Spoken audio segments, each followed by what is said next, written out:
So today we're going to be talking about how the derivative affects the shape of a graph. So we're going to be talking a lot about graphs of functions and how we can potentially graph them knowing things about the derivative. So the key ideas for this section are going to be increasing and decreasing.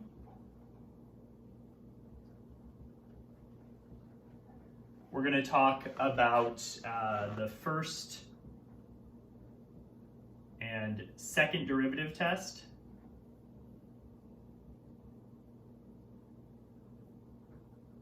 So those will be the big theorems. And then we're going to talk about something called inflection points. And then lastly, just graphing functions. And we're going to do more graphing functions throughout the sections we're covering this week. So the next section will be about L'Hopital's rule, which we're going to see as used in the next section, 4.5, to graph functions kind of to a better approximation. So the first thing we want to talk about is, say you have a function f. Then we're going to say that that function is increasing on a given interval I if you take larger values in your interval, and when you compare them through the function, they stay larger. So if f of x2 is greater than f of x1, when x2 is greater than x1. The function is going to be decreasing on an interval if you take larger values in your interval, you compare them through the function, and the outputs get smaller. So for larger values. So on the interval, if f of x2 is smaller than f of x1, when x2 is larger than x1. So how that looks is, here's a function, here's a potential function, this is the graph of it.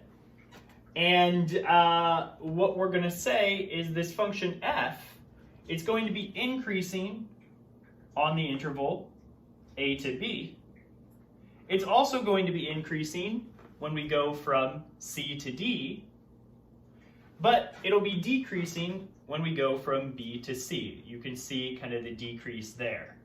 So what that means, again, increase means if you take these two values between this interval, x1 and then x2, we can see that f of x1 is larger than smaller than f of x2. So when you take larger values, you get larger outputs. On the other hand, decreasing, when you have something like this, maybe this is y1 and this is y2, if I go and look at that corresponding function value, this is f of y2, and maybe up here is f of y1. Notice that as you go out further, the function gets smaller. So that's the idea of increase and decrease. Okay, so what we would say is for this thing, f increases on the intervals a to b and the intervals c to d, and it decreases on the interval b to c.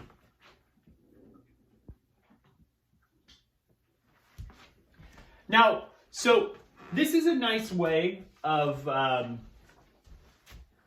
doing it. If you can kind of visualize the function, we can picture it, we can get this idea of increase, decrease.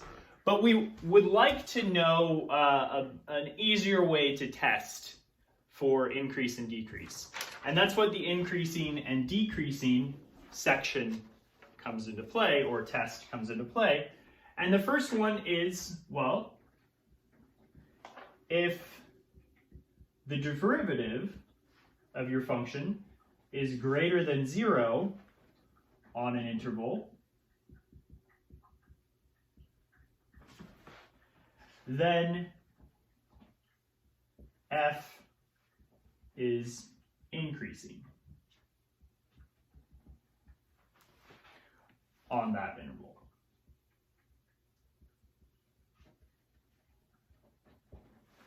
And then also, if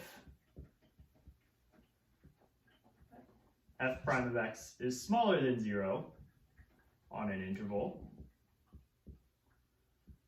then f is decreasing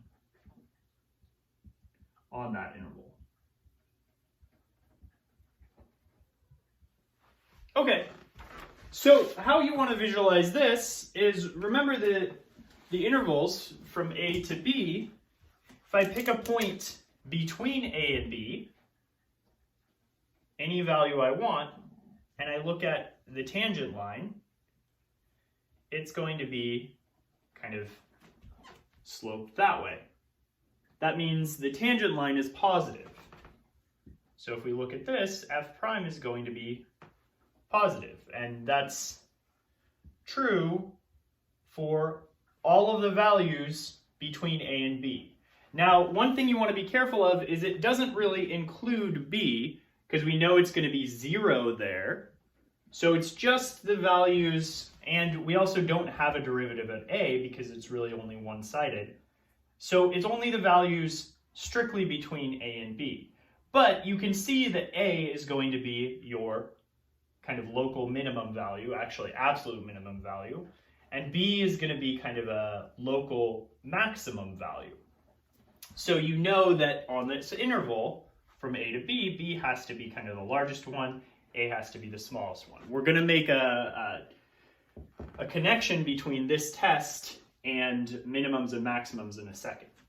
But look at the interval B to C, if I choose kind of a point in between there, and I look at the derivative, then clearly f prime is going to be smaller than 0. And so in this interval, your derivative is smaller than 0. And then similarly here, if we look kind of at a point here, the derivative will be larger than 0. You know, you take a point, you look at the slope of the tangent line, larger than 0. So this is all the increasing, decreasing test is saying, is it's kind of making this geometric leap in logic. I'm not going to prove this here. I might add a proof at the end of this video, as I'll do with proofs of theorems. But that's what you want to keep in mind. Keep the picture in mind. So we want to use the increasing, decreasing test. And here's our first example. So we're given this function, f of x equals 2x to the third minus 15x squared minus 144x. And we want to know where this function is increasing or decreasing. So the first step in the solution is we want to take the derivative, because we're going to apply the increasing, decreasing test. And what the derivative is going to tell us is that our derivative is 6x squared minus 30x minus 144.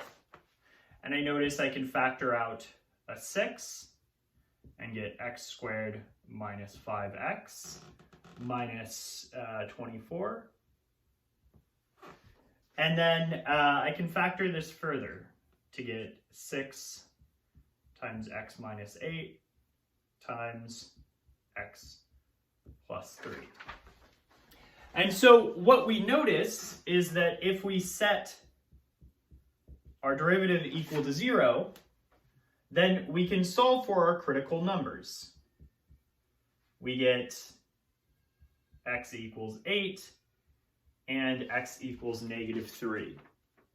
These are the critical numbers. Remember, the critical numbers are going to be where your function, its derivative, is equal to 0, and these are going to be the numbers where our function might have local minimum and local maximum values.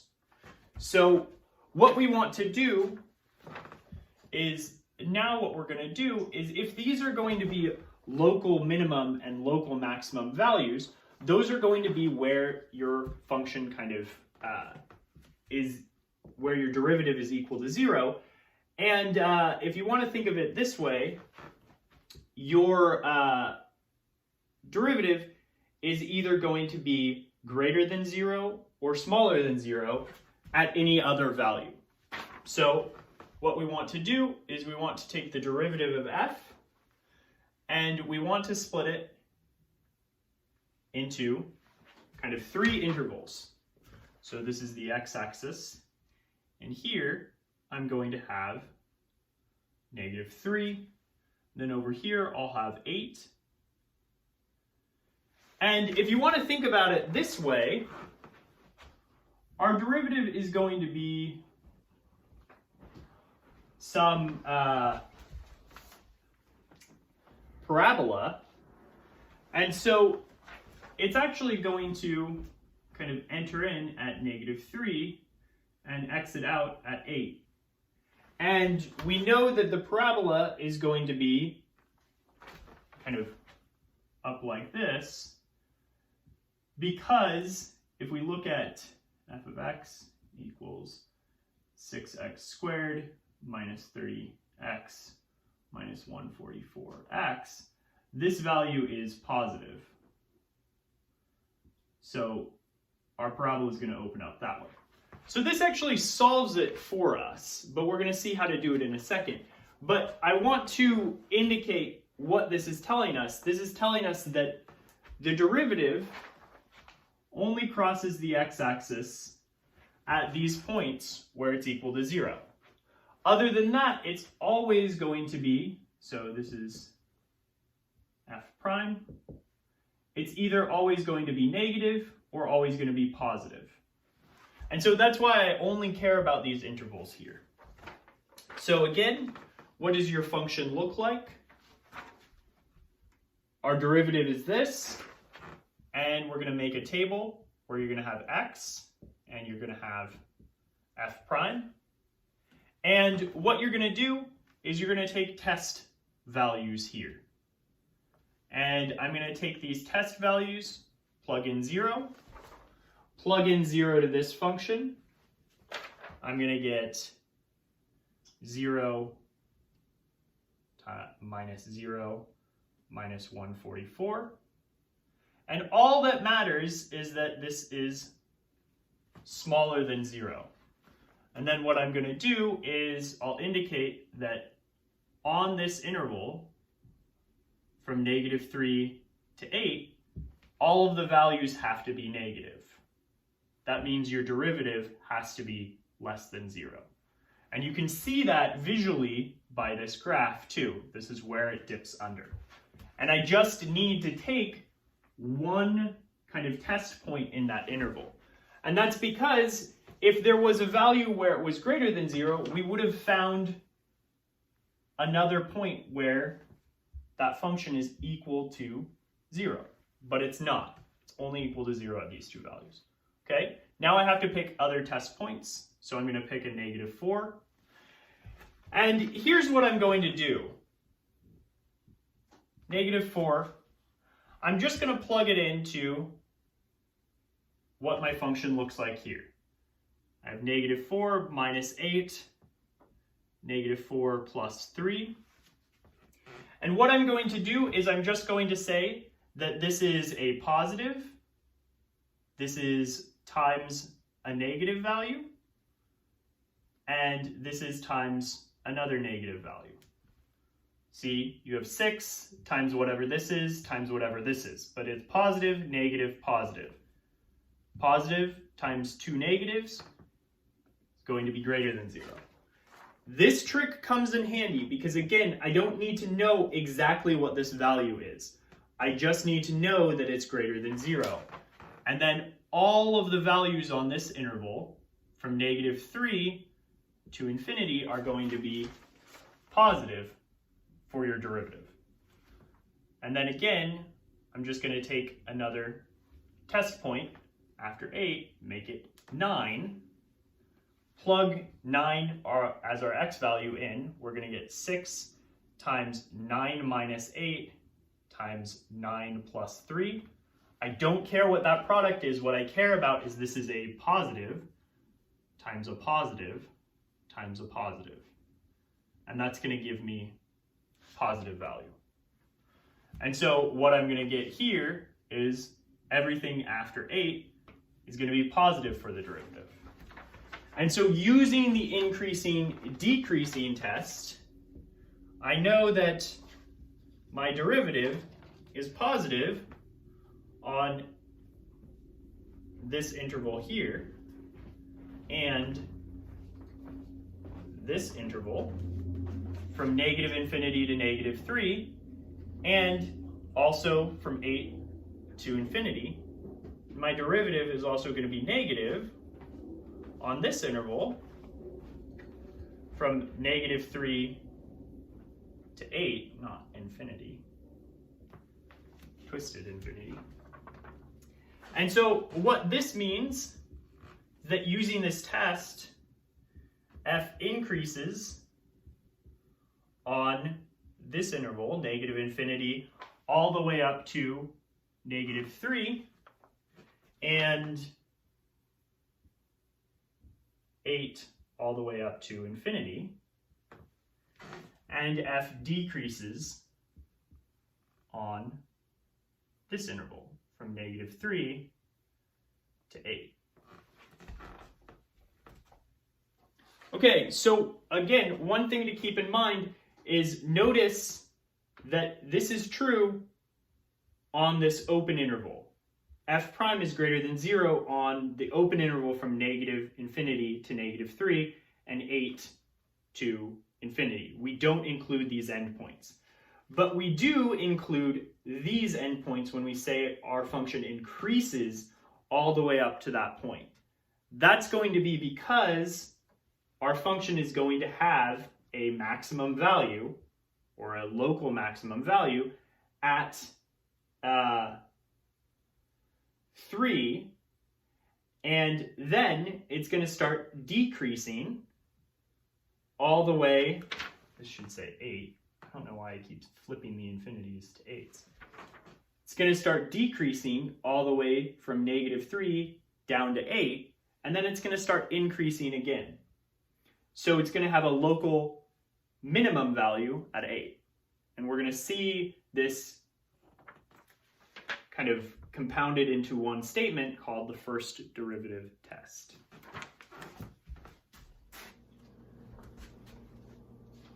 Okay, so the first derivative test says, assume your function is continuous with critical number c, so this is a function f. Then if the derivative of f changes from positive to negative at c, then f of c is a local maximum. And then b says if f prime changes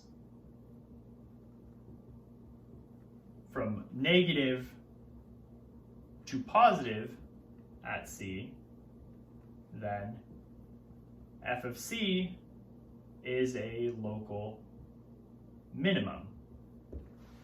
So remember, if it's increasing, so your increasing decreasing test says that if it's positive on an interval and it starts increasing and then it changes to decreasing, that's going to be like going up and up and up and then going back down. Your function is going to hit a max at that point. And then similarly, if it's decreasing and then starts going back up, your function is going to hit a min at that point. And then what if there's no change at all? Well, if there's no change at all, then if f prime doesn't change, doesn't change sign at C, then this value is not a local extremum.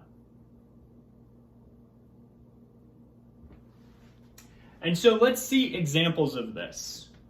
Again, all this is saying is if your function is increasing and then it starts decreasing, then you have a local maximum value. So again, if the derivative is positive and then the derivative starts going negative after you hit C, then it's going to be a local max. And B says, well, flip that picture. If at C you're decreasing and then you start increasing, that's going to be a local minimum. C is going to be kind of the weird case here, but what you can see is at this point, the derivative of your function, it's going to be a critical number because the derivative is going to be flat. But if you go before C, you're going to have something like positive. And then if you go after C, your derivative is also going to be positive. So there's no change. So maybe I should indicate that. F prime is positive. F prime is still positive after C. And this one, F prime is going to be positive, and then it switches to negative. This is F prime is negative, and then it switches to positive. So you can kind of see those three cases. You can also similarly have kind of a decreasing version of this, where you have something like this. And then you can see, oh, this is going to be negative and continue to be negative even though you hit a critical number there. So you can see where if there's no change in the other direction, that's still not going to be a maximum value. Okay, so let's revisit example 1. So remember, we were given this function, f of x equals 2x cubed minus 15x squared minus 144x. And we took the derivative, we found the critical numbers, and we determined that it looked like this. Our derivative is going to be positive from negative infinity to negative 3, negative from negative 3 to 8, and positive again from 8 to infinity. And it's going to be 0 exactly at those two values. So what do we do here? Well, the first derivative test tells you that f of negative 3 is a maximum because we're going from negative to positive. We're in this situation here, or sorry, positive to negative. And then it also tells you that f of 8 is a minimum. And so it's going to be in this scenario here. And so what we can do is we can plug in these values, get out that when we plug in f of negative 3, we're going to get 216. And when we plug in f of 8, remember, this is into your original function here, you're going to get negative 576. If I did my calculations correct, but you can check it on your calculator at home. Okay, so what that means is that our function is going to pass through these points here, and this one here. I've kind of drawn a little bit of a graph. And I know that that on this interval, the function has to be increasing as we're coming in from negative infinity. That means it has to be growing and growing and growing and getting larger and larger. So I'm going to kind of draw that here. And then after this point, it's going to start getting smaller and smaller until it hits 8, because we know this is going to be a minimum value. So it keeps getting smaller, it keeps decreasing on this interval. And then once it hits 8, it's going to start increasing again. And it's going to keep increasing there. Okay.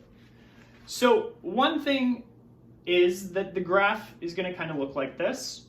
One thing you might be able to tell is that if I plug in 0 to my function, since I have an x term on everything, I'm going to get out 0. That's why I passed through the origin. But I want to talk a little bit about the end kind of values of it. Remember, if I take the limit as x goes to infinity of my function f of x, this is saying the limit as x goes to infinity of 2x cubed minus 15x squared minus 144x. This is a polynomial. We have rules for these polynomials. You look at the degree and you look at the leading coefficient. If this is positive and your degree on the highest degree, then this is going to go off to infinity. So the leading coefficient is positive, it's going to go off to infinity. So we know it's going to shoot up like that, kind of end behavior. And then if you take the limit as x goes to negative infinity, and you look at this thing here, well, if it has an odd degree, then it's going to go opposite the direction going off to infinity. So that way we know this is going to equal negative infinity. So it shoots down that way. This is just going to help us graph the end behavior of the functions. And since this is a polynomial, it has to go in that way. So we get a good idea of what this looks like.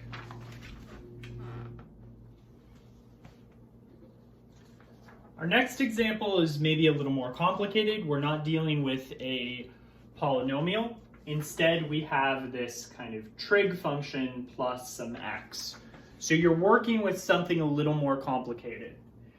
And whenever you're working with something a little more complicated, one idea that you can do just to get a sense for what's going on is just use a graphing calculator. If you're not sure what it looks like, just plug it in to a graphing calculator. Maybe try it first, see if you can figure out what is going on without the graph of it. But there's no shame in looking at the graph and getting a sense for what happens. If the whole point is to make a graph of it, you don't want to just copy the graph off of a graphing calculator. You want to try it yourself and know what's going on. But so this one says, find the maximum and minimum values of f of x equals 2x plus x. And if I throw this into a graphing calculator, minus kind of my wonkiness of drawing, it's going to look something like this. The x value is going to make it look like the line y equals x, so that's kind of why it kind of follows that line there. But the trig function in there is going to give it these kind of wave-like looks. And what you're going to notice is we're going to have these, hills and valleys, hills and valleys. And it's going to keep going like that because of the periodicity of the cosine function. It's going to keep going hills, valleys, hills, valleys. So the local maximum and local minimum values, those are going to be the things that show up here and here and here. So we want to find the maximum and minimum values. We want to somehow characterize them. So the solution is going to be, well, let's take the derivative of our function and apply the first derivative test. So if we take the derivative of this, it's going to be 2 times the derivative of cosine, negative 2 sine x plus 1. And if we set this to 0,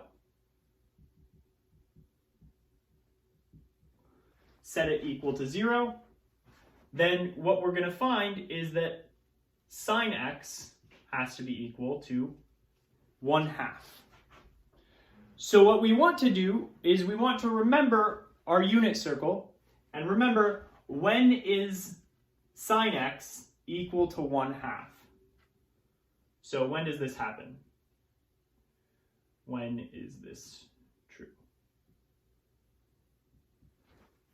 Okay, so maybe you come over here and you draw yourself a little unit circle, and you have a whiteboard so you can kind of try to make your circle look better, but you give up at some point because you're like, that's good enough. So you make your unit circle, and you remember, well, y values correspond to sine, x values correspond to cosine, and so if we want our y value to be 1/2, we're talking about that point there. So again, this is the point cosine of theta, where theta is the angle there, and sine of theta. So again, this is kind of the thing here. And it's also going to be equal to 1/2 at 1/2 this point there. So you also have kind of this value here. So the first and second quadrants. Well, what theta value is this? Well, you might remember, maybe look at a table, you might remember that this is going to be 1/2 when theta is going to be pi over 6. That's going to be that first one. And then if this is kind of the corresponding angle, pi over 6, well, that means if you go pi and then you subtract pi over 6, it's also going to be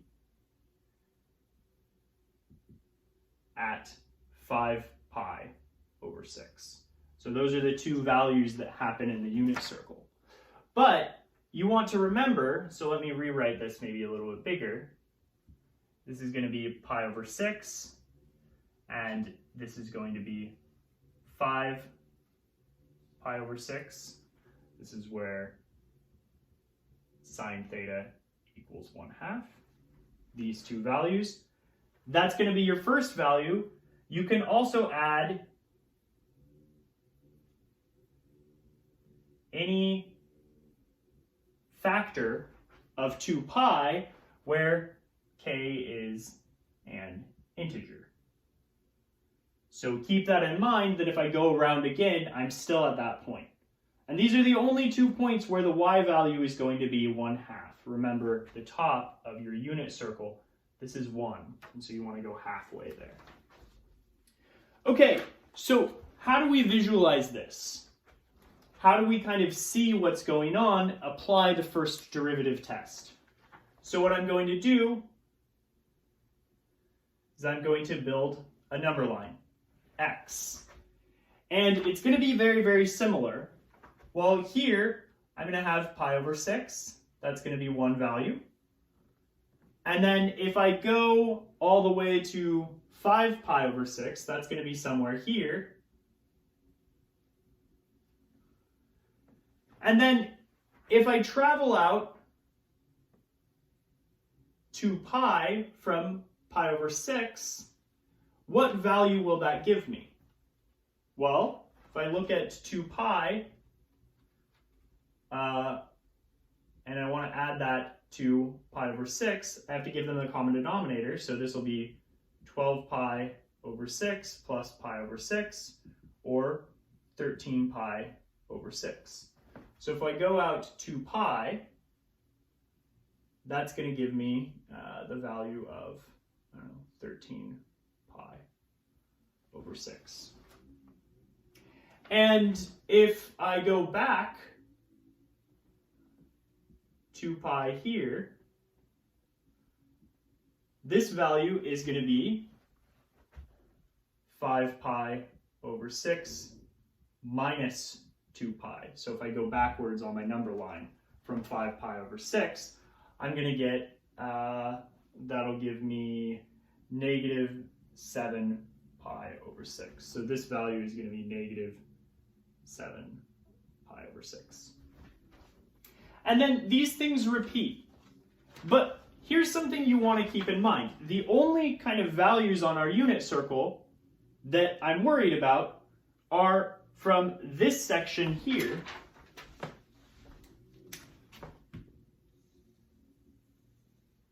and also this section here. So I really only need to worry about from negative 7 pi over 6, if I start here, all the way up to pi over 6. This is the region that I want. And then also the region from pi over 6 to 5 pi over 6. And then what's going to happen is it's going to repeat from then on. That's the repetitious nature of sine pi, or sine theta. So all I have to do is I have to look at my function f prime, and again, I'm going to make a table.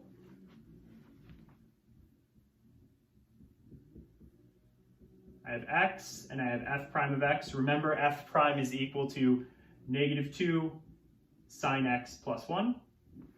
And I'm going to pick some test points here. So between negative 7 pi over 6 and pi over 6, I know 0 lives there. That's good news. So if I pick 0 and I plug it in here, I'm going to get negative 2 sine of 0 plus 1. Sine of 0 is 0. This is equal to 1. That's greater than 0. So my derivative is going to be positive on this range here. And then I can guess that it's going to be negative on the next range. Well, so let's choose a value between pi over 6 and 5 pi over 6. Convenient one, pi over 2.